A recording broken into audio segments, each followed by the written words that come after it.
రాజధానిగా అమరావతిని రాయలసీమ ఉత్తరాంధ్ర ప్రజలు ఇష్టపడడం లేదని కేంద్ర మాజీ మంత్రి చింతా మోహన్ తెలిపారు. ఏపీ రాజధానిగా తిరుపతి అయితే అన్ని ప్రాంతాల వారు ఇష్టపడతారని ఆయన ఢిల్లీలోని ఏపీ భవన్ లో తెలిపారు. ఈ సందర్భంగా ఆయన మీడియాతో మాట్లాడుతూ రాజధానికి 1000 ఎకరాల భూమి సరిపోతుందని, రాజధాని అంటే ప్రభుత్వ భవనాలు తప్ప మరేమీ ఉంటుందని పేర్కొన్నారు.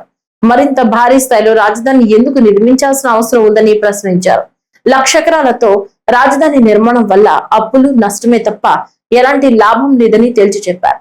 అమరావతి అనే దాంట్లో రాజధాని నగరాన్ని పెడుతున్నాడు. మరి రాయలసీమలో పుట్టిన ఇంకొక బిడ్డ మా మిత్రుడు కుమారుడు జగన్మోహన్ రెడ్డి బందర్ దగ్గర పెట్టాలంటున్నాడు. నేను తెలియజేస్తున్నాను, ఖచ్చితంగా వీళ్ళిద్దరూ ఫెయిల్ కాబోతున్నారు రాజధాని విషయంలో. ఆంధ్రప్రదేశ్ రాష్ట్రానికి రాజధాని నగరంగా తిరుపతి కాబోతుందని మీకు తెలియజేస్తున్నాను. ఎట్లా అంటే నేను ఈ మధ్యంతా రాయలసీమ జిల్లాల్లో తిరిగాను. ఎవరు అమరావతిని ఇష్టపడటం లేదు. మరి ఉత్తరాంధ్ర జిల్లాల్లో తిరిగితే కూడా ఎవరు ఇష్టపడటం లేదు అమరావతి.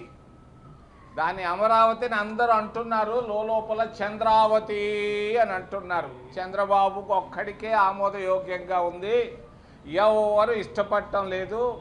మరి ఆలోచించమని రాయలసీమ నాయకులు ఇద్దరు ఉన్నారు, ఈ ఇద్దరికీ తెలియజేస్తున్నారు. నువ్వు ఖచ్చితంగా ఆలోచించండి. తిరుపతి రాజధాని నగరం అయితే అందరూ ఇష్టపడతారని తెలియజేస్తున్నా.